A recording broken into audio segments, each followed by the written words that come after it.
preste muito atenção, porque nós vamos falar de recuperação tributária. Sem mágica, tudo com base na legislação, de forma fácil. Vamos trazer casos reais para vocês, dos nossos clientes, inclusive, para mostrar que é possível, sim, recuperar tributo. O que o contribuinte, a empresa que está nos assistindo precisa entender é o seguinte: a recuperação tributária, ela não importa o porte da empresa, o tamanho.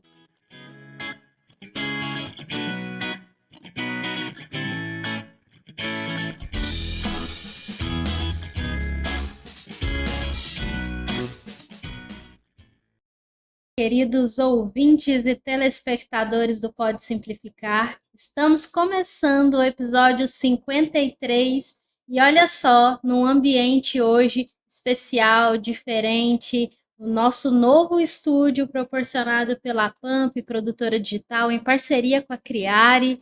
E aqui comigo, minha querida doutora Laís. Oi, Lá. Oi, Mi. Oi, pessoal. Bom dia, boa tarde, boa noite. Espero que vocês gostem desse novo ambiente, tudo pensando em você. E graças também ao nosso estúdio em parceria com a Criare. Tô achando o máximo a gente aqui, né, nesse novo ambiente. Eu tô adorando também esse sofá confortável, tá uma delícia aqui.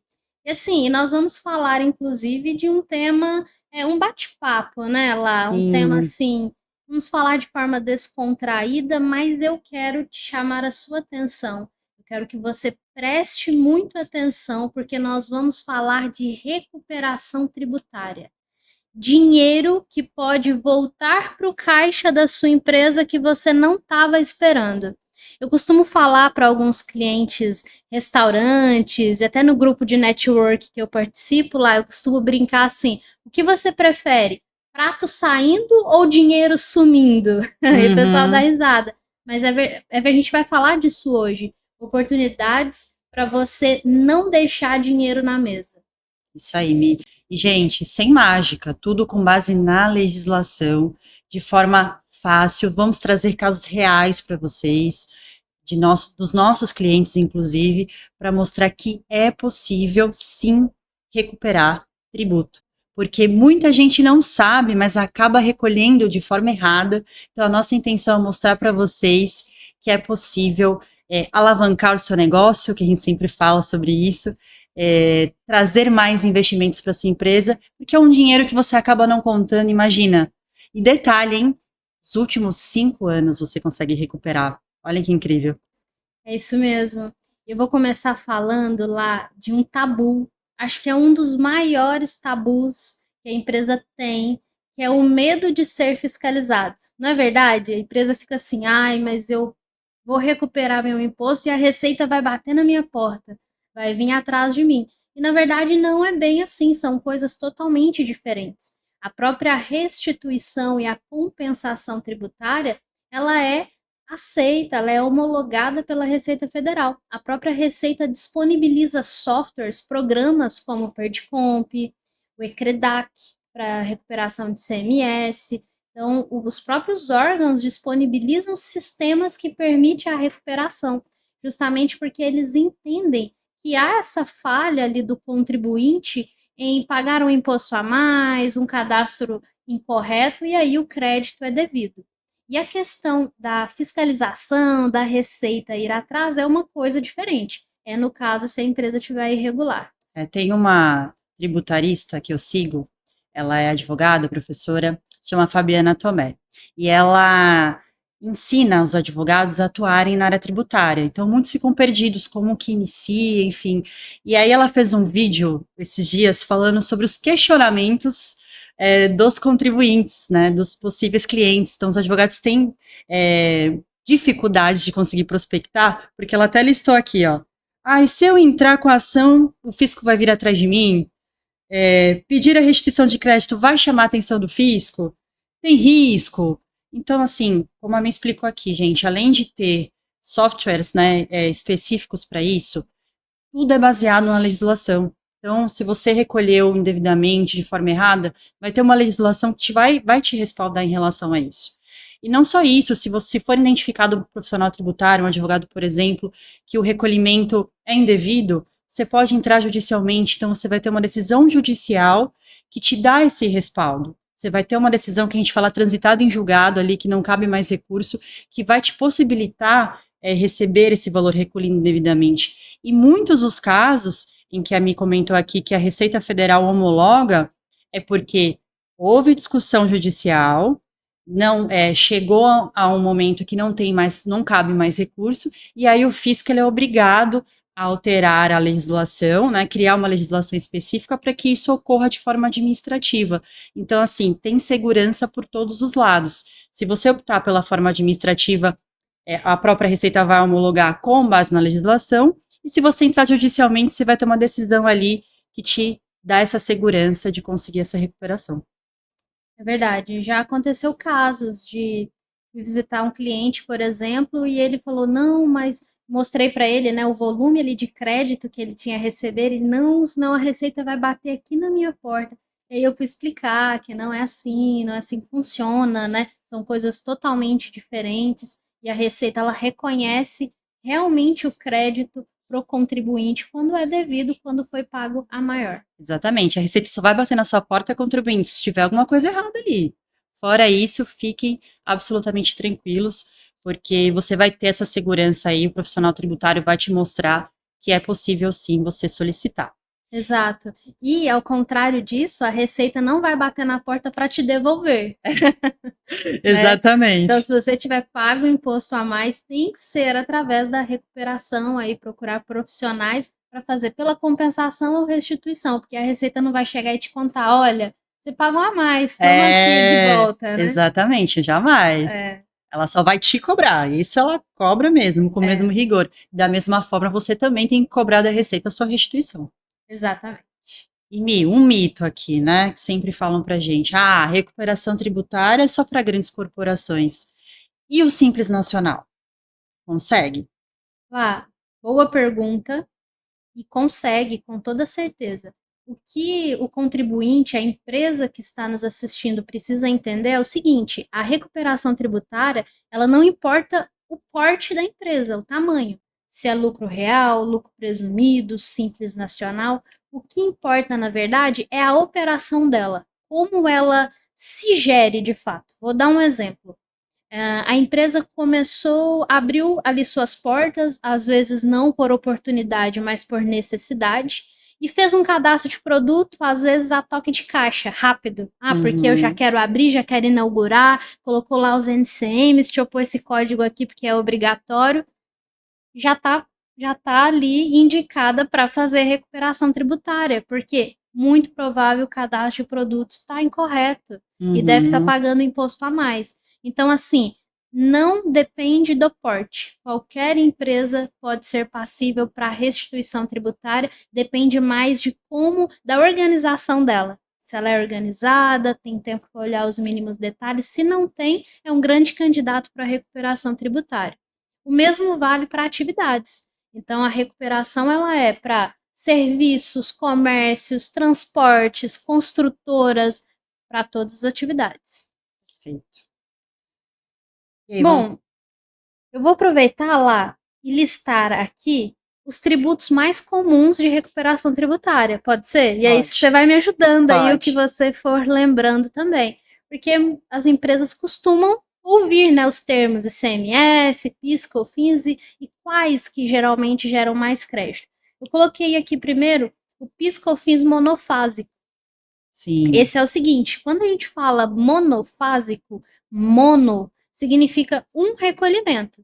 Significa que o fabricante, o primeiro da cadeia, já fez o recolhimento do imposto integral e os demais, né, distribuidor, atacadista, varejo, eles não precisam recolher novamente porque o fabricante já fez esse recolhimento do PIS e COFINS lá na fonte, monofásico.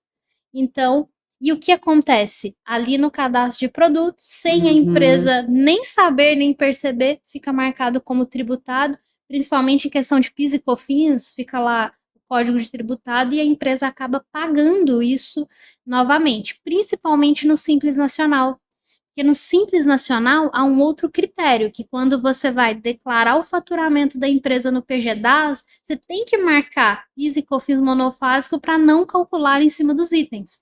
Se você não segrega isso, você paga cheio, e aí pagou a maior, e é onde a gente pode recuperar esse PIS e COFINS a mais. Exato, porque pagou a mais, já foi pago, já foi recolhido. Então, a possibilidade que você tem também de solicitar administrativamente esse valor. E a vantagem do administrativo é que é muito mais célere do que um processo judicial.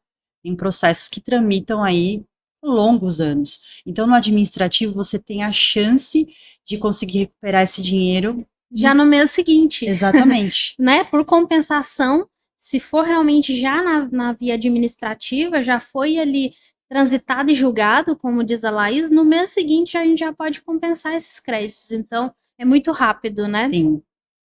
Coloquei o INSS sobre verbas indenizatórias, que é no caso de rescisões, férias. A gente tem também o ICMS-ST. ICMS, todo mundo já ouviu falar, não tem quem não ouviu falar aí em ICMS. ICMS é o imposto sobre a circulação da mercadoria. Ou seja, toda vez que uma mercadoria circula, deve ser pago o ICMS para o Estado. Então, exemplo, o fabricante produziu a mercadoria, vamos falar de bebida, de refrigerante. O fabricante produziu o refrigerante e aí ele vendeu para o distribuidor. Então, circulou, pagou ICMS.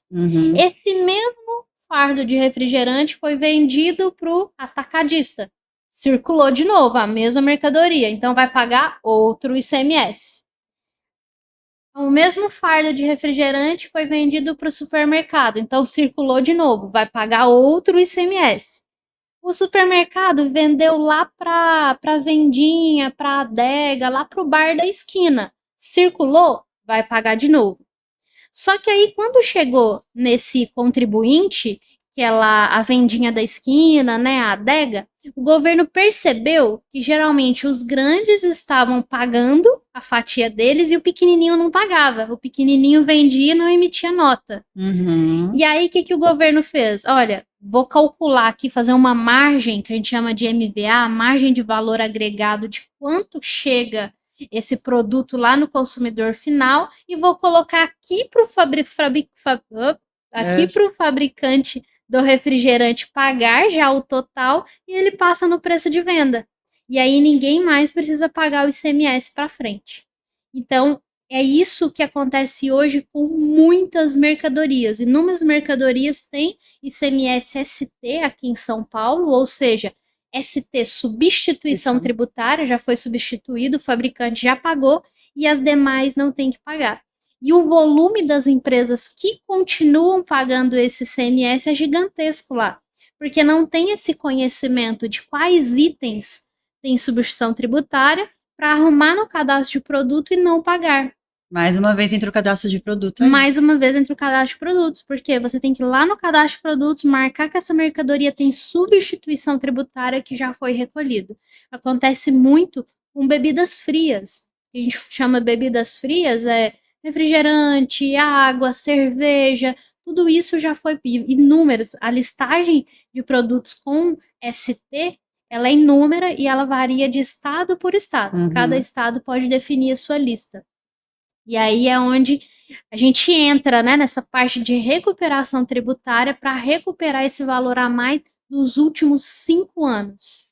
E assim, é um valor considerável que a empresa não estava esperando, que às vezes a empresa precisa de fluxo de caixa, ao invés dela pegar um empréstimo bancário, é mais fácil ela levantar esse crédito tributário. E detalhe, atualizado pela Selic, então você vai receber o valor atualizado, que da mesma forma que o fisco te cobra um tributo pago em atraso com atualização, para receber também tem atualização.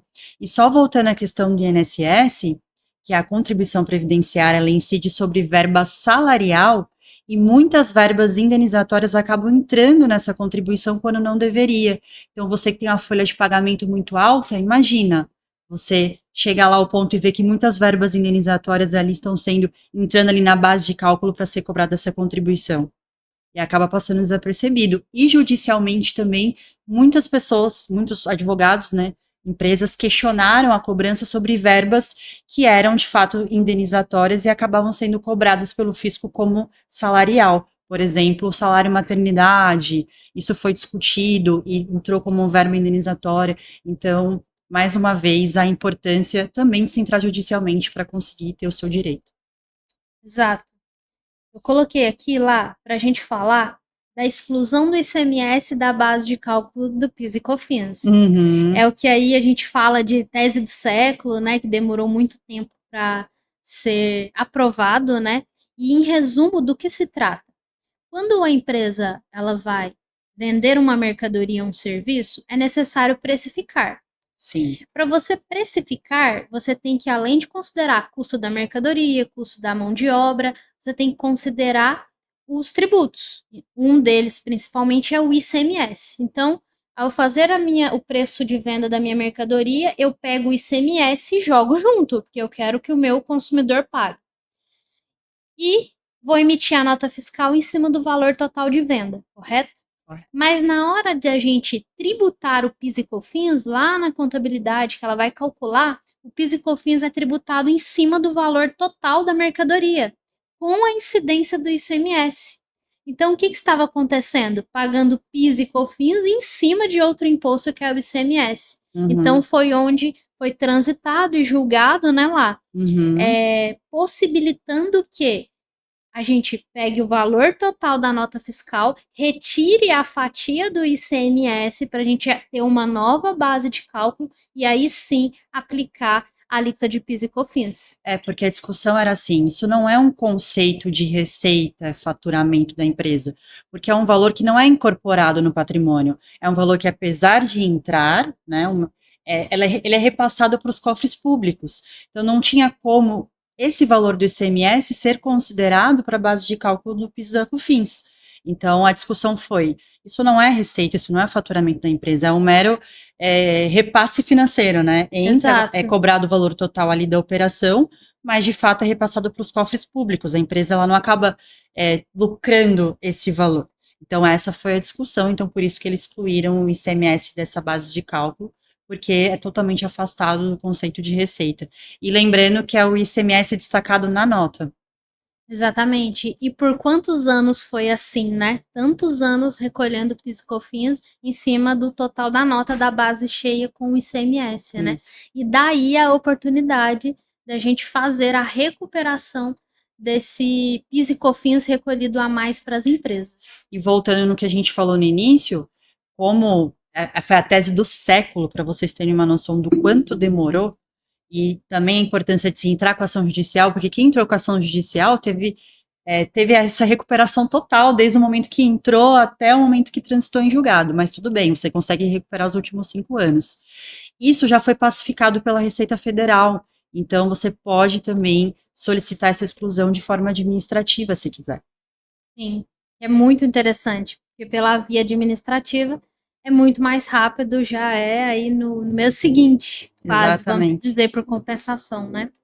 E aí lá, aproveitando esse mesmo gancho, eu coloquei aqui a exclusão do ISS da base do PIS e COFINS, porque são correlatos. Embora a exclusão do ISS ainda não foi julgada e pacificada, ainda não foi, né? Está tramitando, correto? Está no STF, última instância. Está na última instância, né? Então, assim, já há rumores de que pode ser aprovado, porque é muito correlato, né? Exclusão de CMS da base e exclusão do ISS da base de cálculo, né? Tem o mesmo sentido. Sim. E aí eu coloquei propositalmente esse tópico porque é a oportunidade para você que está nos assistindo de entrar com o pedido judicialmente para exclusão do ISS da base de cálculo do PIS/COFINS antes da aprovação final. Exato, porque como a gente comentou, até o Galderize, né, no episódio anterior, ele comentou aqui que a gente fala que é a tese filhote, né, são várias teses filhotes que eles pegam exatamente essa conclusão do Supremo Tribunal Federal para utilizar em outras teses, então não faz sentido que o comércio conseguir exclusão do ICMS, não faz sentido que o prestador de serviço também não tenha esse mesmo direito, porque basicamente é a mesma conclusão. A diferença agora é o ISS, que é repassado para o município. E detalhe, está no STF e já o ministro, que foi o André Mendonça, ele já deu um posicionamento favorável, considerando que, bom, nós já decidimos sobre o ICMS, então não faz sentido a gente decidir de forma contrária em relação ao ISS. E aí a importância de entrar com ação judicial, por quê? Porque a gente fala da questão da modulação de efeitos. O que acontece na modulação de efeitos? Pode ser que o STF fale, ok, realmente tem que excluir o ISS, mas nós vamos aplicar daqui para frente. Então, quem entrou com a ação vai ser beneficiado porque entrou com a ação. E quem não entrou vai ser beneficiado, mas só daqui para frente que vai conseguir a exclusão. Então, vai deixar de pagar um valor a mais, né, de tributação, mas poderia ter os últimos 5 anos recuperados. E olhe lá, dependendo do momento que você entrou com a ação, até mais. Então, por isso da importância de já entrar judicialmente, porque a tendência é que também exclua o ISS da base de cálculo. Verdade. Então, entrar o quanto antes. Exatamente. Bom, e eu citei, coloquei aqui também na minha listinha o erro de enquadramento no Simples pela questão do fator R. Nós temos até um episódio gravado sobre isso, empresas que estão no Simples Nacional tributadas no fator R, que é um anexo do Simples Nacional mais caro, né, que tem alíquotas mais altas, só que se a empresa ela tiver uma folha de pagamento acima de 28% do valor de faturamento, ela entra ali no cálculo do fator R e cai para outro anexo. Então, também é possível fazer a recuperação se ela tiver feito o enquadramento aí errado nesse tempo e fazer a revisão. Sim. E lá, eu quero convidar o pessoal agora aqui para fazer uma ação. Eu quero te convidar a vocês está gostando do nosso episódio, deixar o seu like, não deixa para depois, já dá um like agora, já ativa o sininho pro YouTube ele entender que o nosso conteúdo é importante, é relevante e assim ele compartilhar para o máximo possível de pessoas, de empresários que precisam ouvir essa informação. Verdade, contamos com vocês, hein? Sim, e também nos sigam nas nossas redes sociais. Nós estamos no Instagram, LinkedIn, Facebook. Tem bastante coisa legal lá. Temos até memes também. Tá bem bacana. Tem um conteúdo bem rico para vocês lá. Então, nos acompanhem. E deixe também sugestões de episódios, de convidados. Estamos sempre abertas aqui para vocês. É verdade. A gente está sempre colocando enquetes também lá. Então, participa lá com a gente. E vamos falar de forma prática, Mi. Até agora falamos sobre tese, e aí muitos clientes falam para nós, né?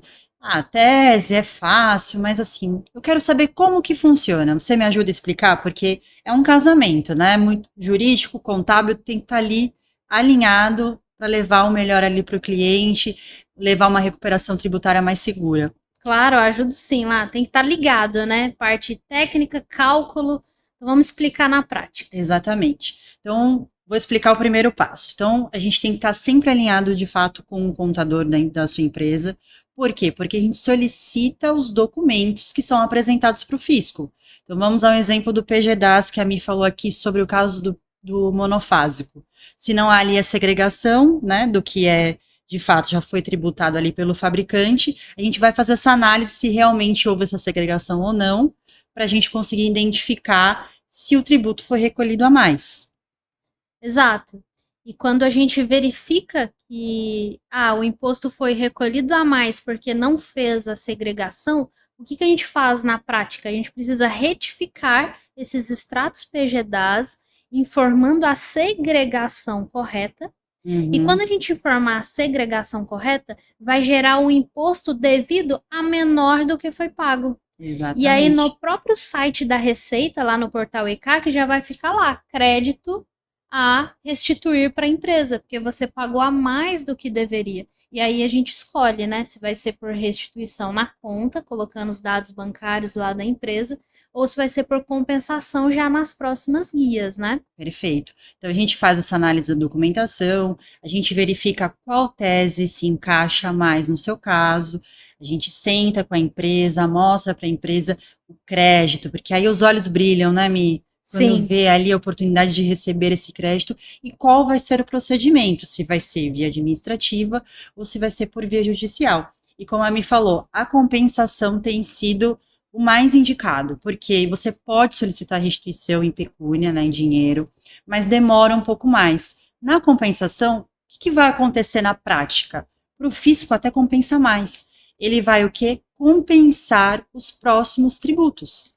Então, pode ser que você nem pague nos próximos meses, ou você pague a menos. Então, pensa, você vai ter aí um respiro, porque o que as pessoas mais reclamam é a alta tributação, não estou conseguindo dar conta, então a gente consegue fazer através da compensação, que é o mais rápido, mais indicado, que você economize nos próximos meses, se você não exato. quiser uma restituição, né, em dinheiro. Então a gente vai, é feita toda essa análise. Então, passo 1, analisar a documentação. Passo 2, verificar em qual tese se enquadra, né? E passo 3, qual o procedimento, se via administrativa ou via judicial. E sabe o que é muito interessante? Na maioria das empresas, a gente encontra mais de uma tese aplicável. Então, assim, é Exato. muito comum a gente fazer várias recuperações tributárias para a mesma empresa. Às vezes, enquanto uma corre na esfera judicial, a gente já está fazendo outra aqui na via administrativa. Então, a gente aproveita todas as oportunidades. Exatamente. E lembrando, que eu vou incluir aqui como passo 4, isso, quando for de forma administrativa, é deferido pelo fisco, é homologado pelo fisco. Ou você consegue também judicialmente uma decisão transitada em julgado favorável. Exato. E para ficar mais claro lá na mente do pessoal, vamos falar exemplos práticos de recuperação tributária que a gente faz para os nossos clientes. Vamos dar um exemplo para o pessoal e agora eles vão entender aí como funciona realmente. Como é vantajoso trazer números para vocês, só para vocês terem uma ideia. É verdade. Eu posso falar o primeiro case aqui? Não, acho que vai ficar para parte 2. Vamos deixar para parte Parte 2? 2 vai ficar esse gostinho, então, né? Sim, Então tá bom, tá vendo? Por isso que é importante você ir lá, ativar o sininho para o YouTube te avisar assim que estiver liberada a parte 2, para você ver alguns exemplos aqui que a gente vai dar dos nossos clientes que recuperaram valores aí consideráveis para o caixa deles. então, ó, gostou? Curta, comente, compartilhe e aguarde a parte 2. Até lá, pessoal! Até!